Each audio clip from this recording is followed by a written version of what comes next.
ہمیں سکھایا جاتا ہے کہ ہم کہیں الحمدللہ اللہ کل حال، یعنی ہر حال میں تمام تعریفیں اللہ کے لیے ہیں، کیونکہ میں زمین پر آزمائش کے لیے آیا ہوں، مجھے لازمی طور پر آزمایا جائے گا، آپ کو بھی ایک امتحان سے گزرنا ہوگا۔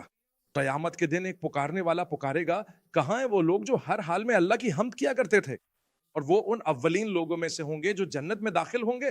کیا آپ کو اس بات کا علم تھا؟ کہاں ہیں وہ لوگ جو ہر حال میں اللہ کی حمد کیا کرتے تھے؟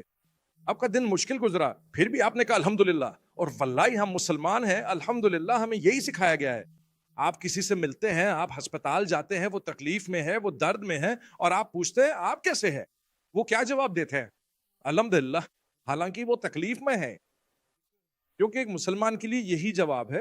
آپ کو زیادہ تفصیلات نہیں ملیں گے، لیکن آج کل لوگ سمجھدار ہیں، وہ آپ کو بتائیں گے میں تکلیف میں ہوں الحمدللہ، میں ٹھیک نہیں ہوں الحمدللہ، میں واقعی بہت زیادہ درد میں ہوں الحمدللہ۔ یہ غلط جواب نہیں ہے۔ آپ دراصل کسی کو بتا رہے ہیں کہ دیکھیں میرے ساتھ یہ ہے اور وہ ہے الحمدللہ، میں نوکری تلاش کر رہا ہوں الحمدللہ، میرے پاس نوکری نہیں ہے الحمدللہ، اس آدمی نے مجھے ابھی لوٹ لیا الحمدللہ۔ آپ کو جواب دینا ہے، کچھ کہنا ہے، لیکن الحمدللہ، کیونکہ میں شکایت نہیں کر رہا، بس صرف بتا رہا ہوں کہ دیکھیں میرے حالات مشکل ہیں، لیکن الحمدللہ دوسروں کے حالات اس سے بھی زیادہ خراب ہیں۔